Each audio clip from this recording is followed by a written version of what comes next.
సామాన్యమైన జనం వచ్చారు కదా.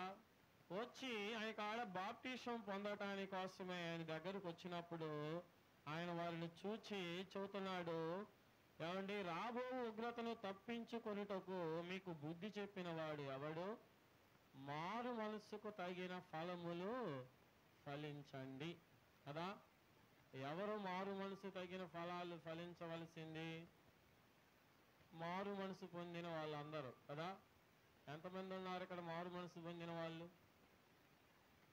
కాబట్టి మారు మనసు పొందిన వాళ్ళు చేతులు ఎత్తండి. మేము మారు మనసు పొందాము, రక్షణ పొందాము, ప్రభు బల్లలో మేము పాయి భాగస్తులే ఉన్న వాళ్ళందరూ చేతులు కదా. మంచిది, దేవుడు మేలు చేశాడు. లేని వారు కూడా పొందాలి ప్రియమైన దేవుని బిడ్డలారా. ఎందుకంటే ఈ లోకంలో మనము దేవుని కోసమే మనం జీవించాల్సింది కదా. దేవుడి కోసమే మనం బ్రతకాలి. ఏమండి, మారు మనస్సుకు తగిన ఫలాలు మీకు తెలుసా? తెలిసిన వాళ్ళు చెప్పండి. మారు మనస్సుకు తగిన ఫలాలు చెప్పండి ఒకసారి కదా. అందరికీ జ్ఞాపకం ఉన్న మాటలే: ప్రేమ, సంతోషం, సమాధానం, దీర్ఘశాంతం, దయాళత్వం, మంచితనం, విశ్వాసం, సాత్వికం, ఆశా నిగ్రహం కదా. గలతీ పత్రిక 5:22లో ఉన్నాయి కదా.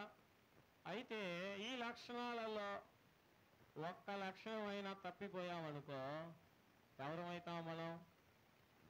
అవన్నీ మారు మనసు పొందిన వాళ్ళం అవుతామా, పొందన వాళ్ళం అవుతామా కదా. తప్పిపోతే పొందన వాళ్ళం అవుతాం.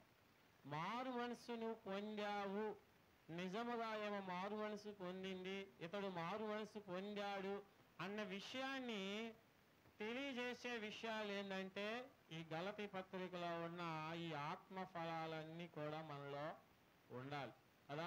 ఏమండి, ప్రియమైన దేవుని బిడ్డలారా, మన ఆత్మీయ జీవితంలో ఈ ఫలాలన్నీ కూడా కనపరచాలా. ఎవరికి కనపరచాలా? చాలామంది మమ్మల్ని దేవుడు చూస్తే చాలులేండి అంటారు కదా. ఓకే, మంచిదే, దేవుడు చూస్తే చాలు. ఈ లోకంలో మనుషులు మెచ్చుకున్నా మెచ్చుకోకపోయినా, ఈ లోకంలో వాళ్ళు నిన్ను మంచి అన్నా చెడ్డన్నా, దేవుడు నిన్ను మంచి అంటే చాలు. కానీ ఆయనకి సాక్షులమై ఉంటున్న మనము ఈ లోకంలో కూడా కొంత సాక్ష్యాన్ని సంపాదించుకోవాలి. కాబట్టి సాక్ష్యాన్ని సంపాదించుకోకపోతే ఉపయోగం ఏమీ ఉండదు. చూడండి, ఈ మారు మనసు తగిన ఫలాలలో మొట్టమొదటి ఫలం ఏంది?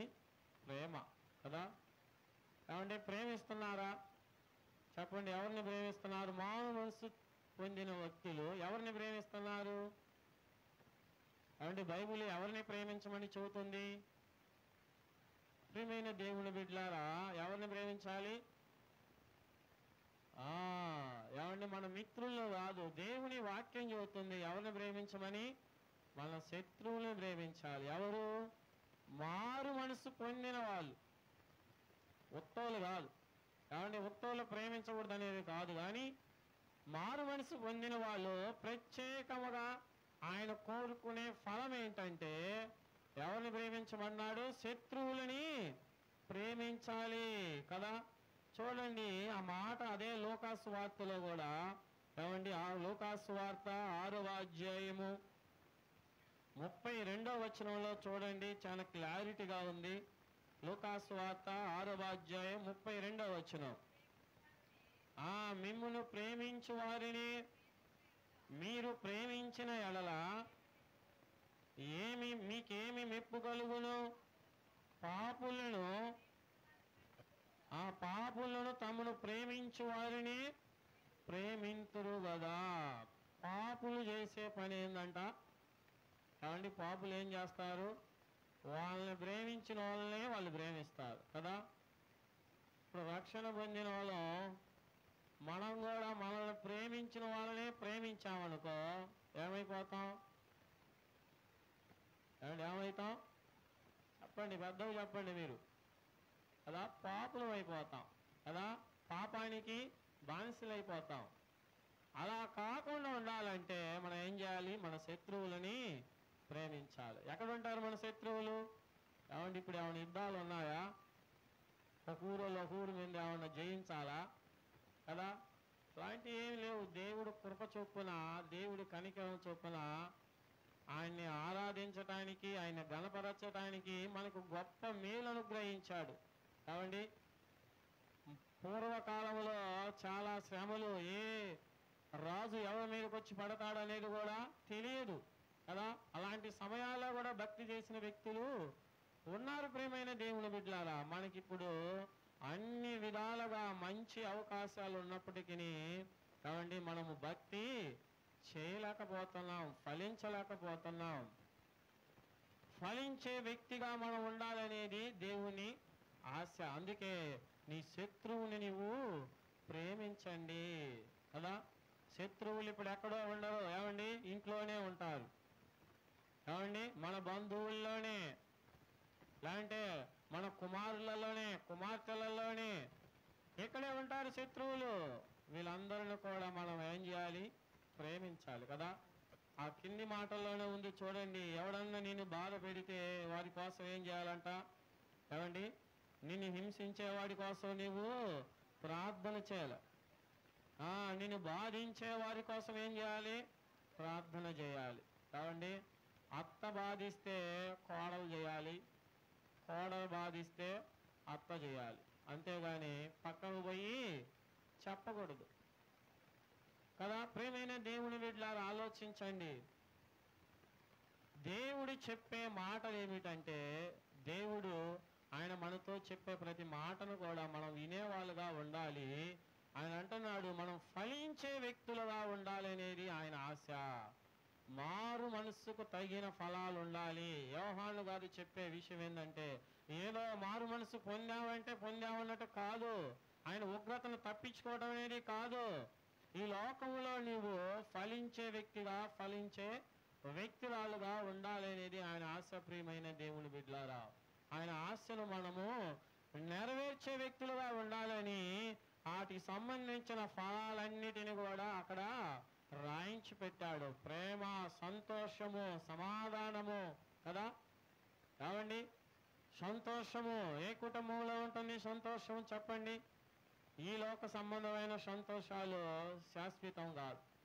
కావండి, ఈరోజు సంతోషం అంటే డబ్బు ఉంటే కావండి తాత్కాలికమైన సంతోషమే, ఎంతసేపు? కొంత సమయమే సంతోషం. దేవుడిచ్చే సంతోషము దీర్ఘకాలం ఉంటుంది. కొంత సమయము, కొన్ని రోజులు సంతోషం కాదు దేవుడు కోరుకునేది, చాలా కాలపు సంతోషాన్ని ఆయన ఆశిస్తున్నాడు. నీ జీవితంలో ఉండాలనేదే ఆయన కోరిక. ఏమంటే మన జీవితాలలో ఆయన సంతోషము పరిపూర్ణముగా ఉండాలంటే ప్రియమైన దేవుని బిడ్డలారా, ఆయన ఇచ్చిన ఈ ఆత్మ ఫలాలన్నీ కూడా ప్రతి ఒక్క కుటుంబంలో, ప్రతి ఒక్క వ్యక్తి జీవితంలో ఉండాలి. ప్రతి ఒక్క వ్యక్తి జీవితంలో ఏమండి సమాధానము, సంతోషము, దీర్ఘశాంతము, దయాలత్వము కదా, మంచితనము, విశ్వాసము, వీటన్నిటిని కూడా మనము కలిగిన వారమైతే దేవుడి సన్నిధిలో మనము ఫలిస్తాం. ప్రియమైన దేవుని బిడ్డలారా, ఏమండి చాలా మంది ఫలించే జీవితాలు కాండ్రవటంలా. రక్షణ అయితే తీసుకుంటున్నా, ఓకే, మేము మారాము, క్రీస్తు బిడ్డలము, క్రీస్తు వారసత్వం మాలో ఉంది, క్రీస్తు రక్తం మాలో ఉంది, ఏమండి ఆయన శరీరంలో, ఆయన రక్తంలో పాలిభాగస్తులమై ఉంటున్నావు పేరుకంతే గాని ఏమండి ఉంటున్నారా? వెదుగుదల ఉంటుందా? ప్రియమైన దేవుని బిడ్డలారా, చాలా మంది ఏమండి ఓన్లీ చెట్లు వలె మిగిలిపోతున్నారు.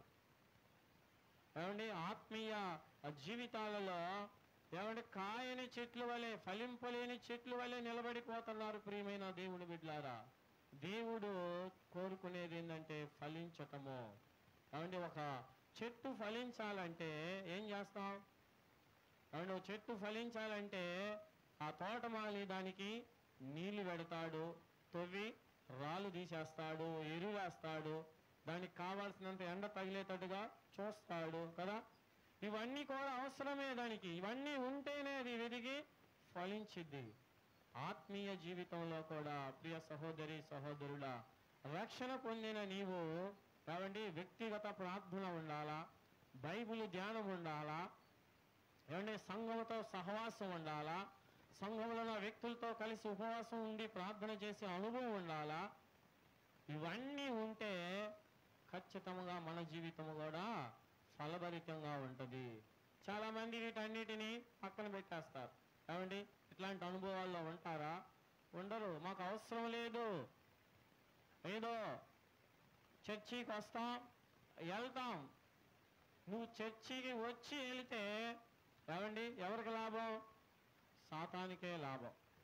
నీకు లాభం ఉండదు, దేవునికి లాభం ఉండదు. ఎందుకంటే నువ్వు వచ్చి వెళ్ళేవాడిగా ఉండాలని కోరుకునేది సాతాను మాత్రమే. నువ్వు ఎన్ని చేయకపోతేలే, ఏమండి లోకంలో ఉన్నవన్నీ వస్తున్నాయి కాబట్టి ఇవన్నీ చేయకపోతేలేని సాతానుడు మన మనసులో ఏమండి ఒక ధీమా అలాంటి ఒక ఆలోచనని వాడు పెడతా ఉంటాడు. వాడి ఆలోచనలని కొట్టిపడేసేవారిగా మనం ఉండాలి. కాబట్టి అందుకే యేసయ్య చూడండి పరిశుద్ధ గ్రంథంలో చాలా చోట్ల చాలా ఉపమానాలు రాయించి పెట్టాడు కదా. ఏమండి ఫలించటము కోసము, ఏమండి రక్షణలో నడవటము కోసము అనేకమైన రాయించి పెట్టాడు. ఏమండి ప్రియమైన దేవుని బిడ్డలారా, విత్తువాడు ఉపమానంలో ఏమండి ఒక విత్తనము గురించి, ఏమిటా విత్తనము? ప్రియమైన దేవుని బిడ్డలారా, ముళ్ళ కంచెలో పడిన విత్తనాన్ని మీకు నేను జ్ఞాపకం చేస్తున్నా. ఏమండి ముళ్ళ పొదల్లో పడ్డ విత్తనము ఎదిగింది, ఫలించిందా? ఏమండి ఎదిగింది, ఫలించిందా? ఫలించలా. ఎందుకనంటే ఆ ముళ్ళ కంచె ఏం చేసింది? అణిచివేసింది. ఆత్మీయ జీవితంలో దేవుణ్ణి, ఆయన త్యాగాన్ని, ఆయన రక్షణని తెలుసుకొని ఆయన బిడ్డగా నీవు రక్షణ పొందిన తర్వాత నిన్ను అణిచివేయటానికి ఈ లోకంలో నుంచి అనేకమైన ముళ్ళ కంచెలు వస్తాయి. కావండి అనేక రకరకాలైన ముళ్ళ కంచెలు, రకరకాలైన శరీర సంబంధమైన బాధలు. ప్రియ సహోదరి సహోదరుల ఆత్మను చల్లార్చాలంటే శరీరమిదే పై చేయి. కాబట్టి దానిని మనము జయించేవారిగా ఉండాలి కదా. ముళ్ళ కంచ, డబ్బనే ముళ్ళ కంచ, అన్యాచారాలనే ఒక ముళ్ళ కంచ. కాబట్టి ఇంకా రకరకాలైన ఆశలు, ఈ లోకంలో ఉన్న ఆశలు చాలా ఉంటాయి. రక్షించబడిన వ్యక్తి ఆశలు ఏటిపైన ఉండాలి? కాబట్టి పరలోక సంబంధమైనవిగా ఉండాలి. కాబట్టి ఈ లోకంలో ఘనత కాదు, పరలోకంలో గనురాలుగా ఉండాలనేదిగా ఉండాలి. కానీ విశ్వాసుల హృదయములను సాతాను స్త్రీలని, పురుషులని అందరినీ కూడా ఈ లోకపు వాటిపైనే ఏమండి త్రిప్పుతా ఉన్నాడు. ఈ లోకంలో ఉన్న బంగారము పైనే, ఈ లోకంలో ఉన్న సంపద పైనే, ఈ లోకంలో ఉన్న ఘనత పైనే, ఈ లోకంలో ఉన్న హుందాత పైనే సాతాను మన మనస్సునన్నిటిని కూడా వక్రీకిస్తా ఉన్నాడు. ప్రియ సహోదరి సహోదరులా, ఇలాంటి ఏమండి శరీర సంబంధమైన ఈ ఆలోచనలను నువ్వు జయించకపోతే ఫలిస్తావా? ఏమండి ఫలిస్తావా? ఫలించలేవు. వీటన్నిటిని మనము జయించాలి. ఎలాగ జయించగలమంటే ఏమండి శరీర క్రియలన్నిటిని మనం ఎలాగ జయించగలమంటే ప్రార్థనతోనే జయించగలము, వాక్యదానముతోనే జయించగలము. సహవాసములో కలిసి అందరము కూడి ఏకముగా ప్రార్థన చేస్తే ఖచ్చితంగా వాటి మీద మనకి జయం వచ్చింది. వాటి మీద జయము పొందటము కోసమే ప్రియ సహోదరి సహోదరుల దేవుని వాక్యములో కూడా చాలా విషయాలను ఆయన పొందుపరిచి ఉన్నాడు. ప్రియమైన దేవుని బిడ్డలారా, చూడండి, మనం ఈ లోకములో ఫలించటము కోసమే ముందు మనలో ఉన్న ఈ శరీర ఆశలు చావాలి. ఈ చావకుండా ఏమండి ఆత్మీయతలో మనము ఎదగలేం. ఒక్కొక్కరికి ఒక్కొక్క విధంగా సాతాను ఏమండి వల వేస్తా ఉంటాడు కదా. చూడండి పరిశుద్ధ గ్రంథంలో ఆయన చాలా క్లారిటీగా ఇచ్చిన మాటను చూద్దాం. చూడండి ప్రియమైన దేవుని బిడ్డలారా, మనం ఫలించాలంటే యోహాను సువార్త 12వ అధ్యాయము 24వ వచనంలో చూడండి ఒక మాట ఉన్నది. ప్రియమైన దేవుని బిడ్డలారా, యోహాను సువార్త 12వ అధ్యాయము 24వ వచనం గట్టి చదువుమా. ఆ గోధుమ గింజ భూమిలో పడి ఆ చావకుండిన ఎడల అది ఒంటిగానే ఉండును, అది చచ్చిన ఎడల విస్తారముగా ఫలించును. ఏదంటే నీ గోధుమ గింజ ఎక్కడ భూమిలో ఒంటిగా ఉంటే ఉపయోగం ఉందా? ఒక్క గోధుమ విత్తనం ఉంటే అది అలా బ్రతికే ఉంటే ఉపయోగం ఏమీ లేదు. అది చచ్చిందనుకో ఎన్ని చెట్లుగా మొలకెత్తుతాయి, ఎన్ని గింజలు వస్తాయో కదా. కాబట్టి ఒక్క చెట్టు వచ్చినా కానీ కనీసం 10 గింజలైనా ఇవ్వగలదు కదా. ప్రియ సహోదరి సహోదరుడు, విశ్వాసంలో కూడా, విశ్వాస జీవితంలో కూడా మన పాప జీవితాన్ని చంపేస్తే ఏమండి ఆత్మీయులను ఎంతో మందిని మనము సంపాదించవచ్చు. ఇది ఫలింపు. దేవుడు ఈ ఫలాన్ని కోరుకుంటున్నాడు. ప్రియమైన దేవుని బిడ్డలారా, ఆయన ఫలములను మనము ఫలించేవారిగా ఉండాలి. మారు మనస్సుకు తగిన ఫలాలు అవన్నీ మార్పు చెందాలి కదా. పాతవే చేసుకుంటా ఉండకూడదు. పేరుకు మాత్రమే మారు మనసు పొందాము, కానీ మన బుద్ధి పాతదే, మన ఆలోచనలు పాతవే, మన తలంపులు పాతవే. నూతనపరచబడాలి. సంవత్సరాలు గడుస్తున్నప్పటికీ, ఎన్ని రోజులు గడిచిపోయినప్పటికీ ఏమండి హృదయము మారకపోతే, ప్రియ సహోదరి సహోదరుడా, నీ హృదయాన్ని నీవు మార్చుకొనకపోతే ఏమండి దేవుని కొరకు ఫలించేవాడిగా, ఫలించేదానిగా నీవు ఉండవు. దేవుడు ఫలింపాలనే, ఫలించేవారిగా ఉండాలనేదే దేవుడు కోరుకుంటున్నాడు. ఏమండి ఫలించాలని ఉంది, కానీ ఫలించలేకపోతున్నాం. ఏం చేయాలి? అవును, మా హృదయంలో ఫలించాలని ఉంది, కానీ మేము ఫలించలేకపోతున్నాం. అందుకే దేవుని మాటలు తెలియజేస్తున్నాయి. ప్రియమైన దేవుని బిడ్డలారా, అదే యోహాను సువార్త 15వ అధ్యాయం తీయండి. అదే యోహాను సువార్త 15వ అధ్యాయం 4వ వచనాన్ని చదువుకుందాం. చూడండి, 15:4. నా యందు నిలిచి ఉండుడి, మీ యందు నేను నిలిచి ఉండును. తీగ ద్రాక్షావళిలో నిలిచి ఉంటేనే గాని తనంతట తాను ఎలాగ ఫలింపదో, అలాగే నా యందు నిలిచి ఉంటేనే గాని మీరు ఫలింపరు. ఎవరండి ఫస్ట్? ఎవరుండాలి? నా యందు మీరు నిలిచి ఉండండి. ఎవరు? దేవుడు మన యందు నిలిచి ఉంటాడా? మనం దేవుని యందు నిలిచి ఉండాలా కదా. ఫస్ట్ మనమే దేవుడికి లోబడాలి. దేవునిలో మనమే నిలిచి ఉండాలి. దేవుని ఆజ్ఞలు ఏవైతే ఉన్నాయో వాటన్నిటిని మనము పాటించాలి. చాలా మంది క్రైస్తవులనే కానీ ఏమండి లోకంలో ఉన్న ఆచారాలన్నీ కూడా క్రైస్తవ గృహాలలోనే కనిపిస్తున్నాయి. మళ్ళీ పాస్టర్ గారు, మా అబ్బాయి సరిగ్గా లేడు, మా అమ్మాయి సరిగ్గా లేదు, లేదంటే మా కుటుంబంలో అప్పులు జరగట్లేదు, బాధలు పోవటం లేదు, రోగాలు పోవటం లేదు. ప్రియమైన దేవుని బిడ్డలారా, దేవుడు చెబుతున్నాడు, నిన్ను స్వస్థపరచు యెహోవాను నేనే కదా. పాస్టర్ గారు ఏమైనా స్వస్థపరుస్తాడా? ఏమండి నీ తరపున, ఆయన తరపున ప్రార్థన చేసేవాడు మాత్రమే. ప్రియమైన దేవుని బిడ్డలారా, ఆలోచించండి. ఫస్ట్ మనం దేవుడి యందు నిలిచి ఉండాలి. మన పట్ల దేవుని కార్యములు జరగటం లేదు అని అంటే ఎందు నిమిత్తము జరగటం లేదు గల కారణాన్ని మనము తెలుసుకోవాలి.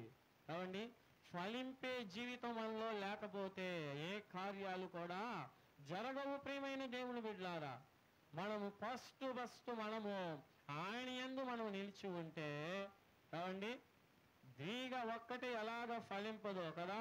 తీగ ద్రాక్షావళిలో నిలిచి ఉంటేనే గాని కదా, ద్రాక్ష మొద్దుకి ద్రాక్ష తీగ అంటు కట్టుంటేనే, దానిలో కలెక్షన్ ఉంటేనే ఆ తీగ ఫలించేది. ఇలాంటి ఫలించిద్దా? ఫలించదు. చాలా మంది కూడా అంతే, దేవుని పక్కన పెట్టేసి, దేవుని మాటలను పక్కన పెట్టేసి, ఏమండి దేవుని ఉద్దేశాలను పక్కన పెట్టేసి వాళ్ళు సొంతగా ఎదగాలనుకుంటావు. ఎదుగుతామా? మన ఆలోచనలు మనకి ఉంటాయా? దేవుని వాక్యం సెలవిస్తుంది, ఏమండి ఒకని ఆలోచన వాడికి సరైందిగా ఉంటది కానీ తుదకది మరణానికి దారి తీయును. నీ ఆలోచనలు, నీ మాటలు సరైనవి కావు. దేవుని ఆలోచనలు, దేవుని మాటలు సరైనవి. ఆయన ఆజ్ఞల ప్రకారము నడవటం అనేది ముఖ్యము. నీవు ఆయన ఆజ్ఞలను ఈ లోకంలో ఉన్నప్పుడు నువ్వు పాటించకపోతే నువ్వెన్ని సంవత్సరాలున్నా ఫలింపలేవు. నీవు క్రీస్తులో నిలిచి ఉండాలి. ఏమండి, క్రీస్తు ఆరాధనలలో క్రీస్తు అనుగ్రహించే ప్రతి కార్యక్రమంలో కూడా మనం ఎలా ఉండాలి? ఆయనకు ఫలించే వ్యక్తులుగా మనం ఉండాలి. ప్రియమైన దేవుని బిడ్డలారా, అప్పుడే దేవుడు మనల్ని మెచ్చుకుంటాడు. దేవుడు మనం మెచ్చుకుంటాడు. తనంతటది ఫలింపలేవు. ఆయనతో మనం అంటుకట్టబడినప్పుడే ఫలింపు. కానీ సాతాను మోసం చేయడానికి ఈ లోకంలో అనేకమైన ఆశలు చూపుతాడు కదా. యేసయ్య కూడా చూపాడు, అనేకమైన ఆశలు చూపించాడు. కానీ యేసయ్య లోబడ్డాడా? లేదు. లోబడలేదు కాబట్టే ఈ లోకంలో ఉన్న బలహీనులందరికీ ఆయన బలము చేత అందరినీ కూడా నిలబెట్టగలుగుతున్నాడు. నీ కుటుంబంలో నీ ఒక్కడివి, లేదంటే నువ్వు ఒక్కదానివి సాతానికి లోబడకుండా నువ్వు నిలబడితే, క్రీస్తులో నువ్వు అంటుగట్టబడి ఆత్మీయ ఫలాలను ఫలిస్తే ఖచ్చితంగా నిన్ను బట్టి నీ కుటుంబం అంతటి కూడా ఆశీర్వాదం వచ్చింది. నిన్ను బట్టి నీ కుటుంబం అంతటికి మేలు కలిగిద్ది. ప్రియమైన దేవుని బిడ్డలారా, చాలా మంది విశ్వాసులు దీన్ని పట్టించుకోరు కావండి.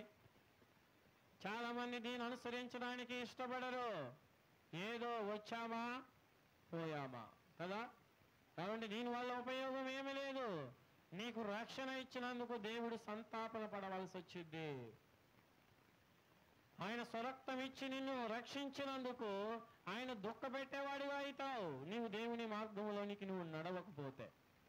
ఎవరిని ఫలభరితమైన జీవితం నీలో లేకపోతే దేవుడు దుఃఖిస్తాడు. ఈ లోకంలో ఎవరు దుఃఖించినా దుఃఖించకపోయినా దేవుని దుఃఖపెట్టేవాడి అవుతావు. ప్రియ సహోదరి సహోదరుడా, దేవుని మనము దుఃఖపెట్టేవారిగా ఉండకూడదు. ఏమండి, దేవుని మనం ఎప్పటికీ గణపరిచే వ్యక్తుల్లాగానే ఉండాలి. ప్రియమైన దేవుని బిడ్డలారా, గణపరిచే విధానములోనికి మనం ఉండాలి. 5వ వచనంలో కూడా చూడండి, యోహాను సువార్త 15:5 వచనంలో, ద్రాక్షావల్లిని నేను, తీగలు మీరు. ఎవడు నా యందు నిలిచి ఉండునో, నేను ఎవని యందు నిలిచి ఉండునో వాడు బహుగా ఫలించును. నాకు వేరుగా ఉండి మీరేమీ చేయలేరు. ఎవండి, ద్రాక్షావళి ఎవరు? యేసయ్య కదా. ద్రాక్షావళి నేను, తీగలు మీరు. మనమందరం కూడా తీగలమే. ఆయనే నిజమైన ద్రాక్షావళి. ఆ ద్రాక్షావళిలో నువ్వు ఉండాలంటే యేసుక్రీస్తు చూపించిన ఆ ప్రేమ తత్వమును మనం చూపించాలి. ఏమండి, ఆ ప్రేమ, ఆ పట్టణం అంతటిని మనము కనపరచాలి. ప్రియమైన దేవుని బిడ్డలారా, ఆత్మ ఫలాలన్నీ మనలో ఉండాలి. యేసుక్రీస్తు చూపించాడు కదా. ఏమండి, ఆయన దయ చూపించాడు. ఏమండి, ఆయన శాంతంగా ఉన్నాడు, దీర్ఘశాంతంగా ఉన్నాడు. ఏమండి, ఆయన ఆశానిగ్రహం కలిగి ఉన్నాడు. యేసుక్రీస్తులో ఒక్క తప్పిదమైనా కానీ పిలాతు కనుగొనలేకపోయాడు కదా. ఏమండి, నీ జీవితం నా జీవితాన్ని తిరిగి చూస్తే ఎన్ని తప్పులు వస్తాయో. ప్రియమైన దేవుని బిడ్డలారా, ఆలోచించండి. మన హృదయాలను చూడగలిగినది యేసయ్య మాత్రమే. ఏ మనుషుడు, ఏ నరుడు కూడా హృదయాన్ని చూడలేడు. యేసయ్య నీ హృదయాన్ని చూసినప్పుడు నీ తప్పులను బట్టి ఆయన ఎంతగా ఏడుస్తున్నాడు. ప్రియ సహోదరి సహోదరుడా, ఇప్పటికైనా మార్చుకుంటావా? ఏమండి, ఇప్పటికైనా మారాలని ఆశ ఉన్నదా? మార్చుకుంటే, మార్పు చెందితే ఏమండి, దేవుడు మనల్ని ఫలభరితముగా చేస్తాడు. ఆయన ద్రాక్షావల్లి, ఆయనలో మనం ఉన్న తీగలమై ఉన్నాము. ఆ తీగలు ఫలించాలంటే ఏమండి, దేవుళ్ళో మనము అంటగట్టుబడి ఉంటేనే ప్రియమైన దేవుని బిడ్డలు మనము ఫలిస్తాము. లేదంటే ఫలభరితమైన జీవితం అనేది లేదు. ఫలభరితమైన జీవితం మనం కలిగి ఉండాలంటే క్రీస్తులోనే ఉండాలి. క్రీస్తు చెప్పిన ప్రతి బోధన కూడా మనము అనుసరించాలి. అశ్రద్ధగా ఉండకూడదు. ప్రియమైన దేవుని బిడ్డలారా, ఏముందిలే కానీ దేవుడు చూస్తున్నాడు, రాబోయే ఉగ్రత ఉంది, జాగ్రత్త. ఇప్పుడు ఏమి కావటం లేదులే, ఎవరు పట్టించుకోవటం లేదులే, ఏదోలే వాళ్ళు చెబుతారులే, చెప్పని వింటాంలే, విని వెళ్ళిపోదాం అనుకుంటే ఒకరోజు వచ్చింది నీకు ఆ సమయం అప్పుడు ఖచ్చితంగా నీవు సమాధానం చెప్పవలసిన వాడివి, చెప్పవలసిన దానివి కదా. ఖచ్చితంగా మనం సమాధానం చెప్పే రోజు వచ్చింది ప్రియమైన దేవుని బిడ్డలారా. ఆ రోజు నువ్వు ఎన్ని సాకులు చెప్పినా ఆయన నమ్మడు. ఏమండి, నువ్వు ఎన్ని డొంక తిరుగు మాటలు చెప్పినా అది నమ్మే పొజిషన్ కాదు. ఇప్పుడైతే చెప్పొచ్చు మనం ఎన్నైనా, ఎందుకంటే సమయం ఉంది కాబట్టి కదా. ఈ ఉన్న సమయంలోనే దేవుణ్ణి మనం ఎంతగానో వెదికేవారుగా ఉండాలి. కాబట్టి వెతికేవారిగా, దేవుని కోసం ఫలించేవారిగా ఉండాలి. కాబట్టి ఫలభరితం లేని వాళ్ళు ఎంతో మంది ఉన్నారు ప్రియమైన దేవుని బిడ్డలారా బైబిల్ గ్రంథంలో కదా.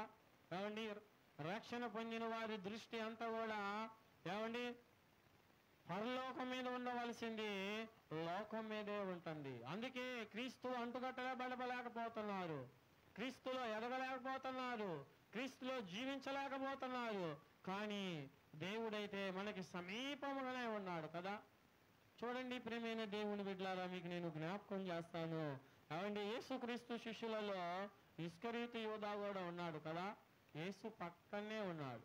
యేసు చేసిన అద్భుత కార్యాలన్నిటినీ చూచాడు. అవండి యేసు అనుగ్రహించిన ప్రతిదీ తిన్నాడు, ఆయన రక్తంలో కడగబడ్డాడు. కానీ ఏమండి లాస్ట్కి ఏం చేశాడు? ఏమండి ఇస్కరీతు యూదా 12 సింహాసనంలో ఒక సింహాసనం మీద కూర్చొని తీర్పు తీర్చవలసిన వాడు కదా. కానీ ఏమైపోయాడు? ఈ లోకపు ధనాయమోహంలో పడిపోయి ఏమండి తొట్టిల్లిపోయాడు, తొలగిపోయాడు. ప్రియ సహోదరి సహోదరుడా, నీ జీవితంలో కూడా దేవుడు నీకు ఉన్నతమైన సింహాసనం ఇవ్వాలనేదే ఆయన ఆశ. కానీ ఆయనకి లోబడుతున్నావా? ఏమండి ఆయన మాటల ప్రకారముగా జీవిస్తే ఆయన ఉన్నతమైన స్థాయిలోకి తీసుకెళ్లాలనేదే ఆయన ఉద్దేశము. కానీ ఆయన ఉద్దేశములను నెరవేర్చకుండా సాతాను రకరకాలైన అస్త్రాలు వేస్తా ఉన్నాడు. ఏమండి ఆ అస్త్రాలు చెప్పలేము.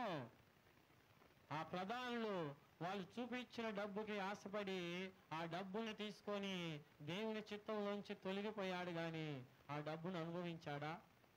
అనుభవించాడా? లేదు. ఈ లోకంలో నీవు కూడా ఎంతైనా సంపాదించవచ్చు, ఎన్ని ఆస్తులైనా కూడబెట్టచ్చు, ఎన్ని ఉద్యోగాలైనా చేయొచ్చు, ఎన్ని వ్యాపారాలైనా చేయొచ్చు. కానీ వాటిని అనుభవించాలంటే దేవుని పర్మిషన్ కావాలి. నీవైనా నీ పిల్లలైనా ఏమండి నీ తరతరాలైనా ఎవరైనా వాటిని అనుభవించాలంటే ఆయన కృప తోడై ఉంటేనే. ఇంకా దేవుని మాటకు మాట చదువుతుంది ప్రియమైన దేవుని బిడ్డలారా. నరుల కష్టము చేత కాదు వారు దీవించబడేది యెహోవా ఆశీర్వాదం వలన కదా. దేవుని ఆశీర్వాదం వల్ల ఐశ్వర్యం మొత్తము కలిగిది ప్రియమైన దేవుని బిడ్డలారా. వాటిపైన మనం దృష్టించకుండా లోకంలో ఉన్న వాటిపైనే దృష్టించుతున్నాం. అందుకే ఆయన మార్గంలోంచి తొలగిపోతున్నావు. నీవు కూడా సాతాను ఇస్కరీతు యూదాలాగా నిన్ను తొలగిస్తుంది. సంఘంలోనే ఉంటావు, ఏమని సహవాసంతోనే ఉంటావు, కానీ నీ ఆలోచనలు చెడగొడతాయి, నీ మనస్సు నిన్ను చెడగొట్టిద్ది, నీ ఆశలు నిన్ను చెడగొడతాయి. గోధుమ గింజ చచ్చినట్లుగా నీ శరీర ఆశలన్నీ చావాలి. చస్తేనే నీవు దేవుడికి ఫలభరితంగా ఉంటావు. గోధుమ గింజ చచ్చినట్టుగా ఈ లోక ఆచారాలన్నీ నీ కుటుంబంలో అవి చావాలి. అవి చచ్చినప్పుడే నీ కుటుంబంలో ఆశీర్వాదములు. అవి చావనంత కాలము ప్రియ సహోదరి సహోదరుడా నీ కుటుంబంలో ఆశీర్వాదములు రావు. ఆశీర్వాదములు రావాలనంటే ఖచ్చితంగా లోకాశలన్నీ చావలసిందే. అవి చచ్చినప్పుడే దేవుడు అనుగ్రహించిన ఏమంటే ఫలభరితమైన జీవితం మనలోకి వచ్చింది. యేసయ్య చెప్పినట్లుగా మనం ఫలిస్తాం. ఏమండి ఎందుకు మనం ఫలించాలి? ప్రియమైన దేవుని బిడ్డలారా చెప్పండి, మనం ఎందుకు ఫలించాలి? ఏమండి ఎందుకని మనం ఫలించవలసి ఉంది? దేవుని వాక్యం చదువుతుంది. ఎందుకు ఫలించాలంట మనము? చెప్పండి ఎందుకు ఫలించాలంటే యోహాను సువార్త 15వ అధ్యాయము 8వ వచనాన్ని చూద్దాం. చూడండి. నా యందు మీరును మీ యందు నా మాటలను నిలిచి ఉన్న ఎడల మీకు ఏది ఇష్టమో అడుగుడి, అది మీకు అనుగ్రహింపబడును. మీరు బహుగా ఫలించుట వలన నా తండ్రి మహిమపరచబడును. ఇందువలన మీరు నా శిష్యులు అవుదురు. ఎందుకు మనం బహుగా ఫలించాలంటే, ఎందుకు ఫలించాలి? కాబట్టి ఎందుకు ఫలించాలి? దేవుని నామాన్ని మహిమపరచాలి కదా. ఈ లోకంలో ఉన్నవన్నీ కూడా ఇచ్చింది ఎవరు? దేవుడే కదా. నీకు తల్లినిచ్చినా, నీకు తండ్రినిచ్చినా, పిల్లల్నిచ్చినా, భార్యనిచ్చినా, ఏమండి అందం ఇచ్చినా, ఆస్తి ఇచ్చినా, ఇవన్నీ ఇచ్చింది కూడా ఎవరు? దేవుడే కదా. ఇవన్నీ ఇచ్చిన దేవుణ్ణి నువ్వు మహిమపరచాలంటే ఏదో ఆదివారం వచ్చి అయ్యా ఆహారం ఇచ్చినందుకు స్తోత్రాలు, అన్నం ఇచ్చినందుకు స్తోత్రాలు అంటే పని కాదు కదా. అది కాదు మహిమ. నీవు నీ అందు దేవుని ఫలాలు కనపరచబడాలి. కాబట్టి ప్రేమ నీలో కనిపించాలి, దయాలత్వం నీలో కనిపించాలి. కాబట్టి ప్రియమైన దేవుని బిడ్డలారా, మంచితనము కదా నీలో కనిపించకపోతే దేవుని నామాన్ని నీవు గణపరచలేవు, గణపరిచేదానిగా ఉండలేవు. దేవుని నామాన్ని నీవు గణపరచబడాలి అనంటే, నీ ద్వారా దేవుని నామము మహిమపరచబడాలంటే ఏమండి ఆత్మ ఫలాలలో ఒక్కటి కూడా నీవు తొలగిపోకూడదు. అన్నీ కూడా నీ కుటుంబంలో కనిపించాలి, నీ జీవితంలో కనిపించాలి. ప్రియమైన దేవుని బిడ్డలారా, అప్పుడే దేవుని నామానికి మహిమ. దేవుని నిన్ను చూసి బహుధైర్యముగా చెప్పగలడు. ప్రియమైన దేవుని బిడ్డలారా కదా, దేవుడు బహుగా అభివృద్ధి చేస్తాడు. ఏమండి బహుగా మేలు చేసే దేవుడు.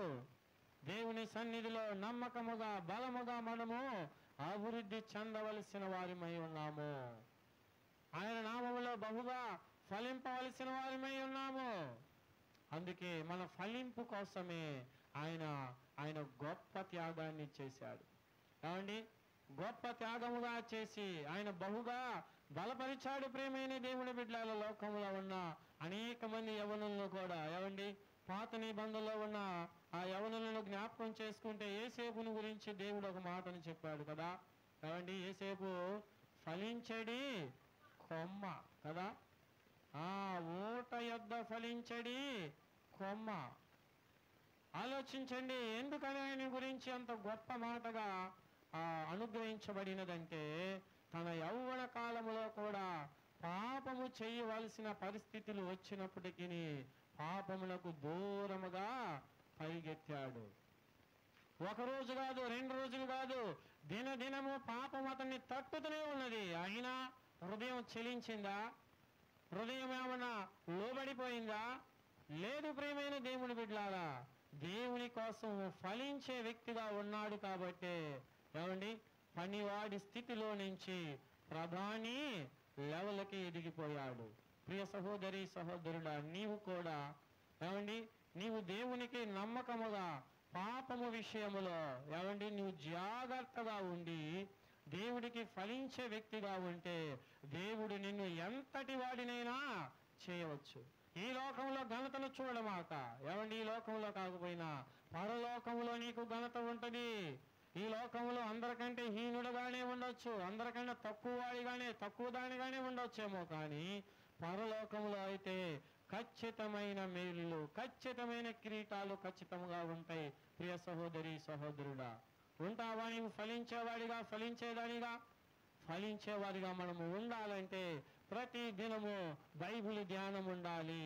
ప్రతి దినము బైబిల్ ధ్యానము కలిగి ఉండాలి. ప్రియమైన దేవుని బిడ్డలారా, అప్పుడు దేవుడు మన పట్ల గొప్ప కార్యాలు చేస్తాడు. దేవుడు అప్పుడు మన పట్ల గొప్ప ఆశీర్వాదములను చేయగలడు. ప్రియమైన దేవుని బిడ్డలారా, కనుక ప్రియ సహోదరి సహోదరులా, దేవుడు అనుగ్రహించిన ప్రతి మాటను బట్టి, దేవుడు అనుగ్రహించిన ప్రతి ఆజ్ఞను బట్టి మనం ఆయనకు లోబడితే ఏమండి మనం ఏ పరిస్థితులలో అయితే లోబడలేకపోతున్నామో ఆ పరిస్థితులను బట్టి దేవుడి సన్నిధిలో ప్రార్థిస్తే, ప్రభువా ఈ విషయాలలో మేము తప్పిపోతున్నామయ్యా అని మనం ప్రార్థన చేస్తే దేవుడు ఖచ్చితంగా మనకు సహాయం చేస్తాడు.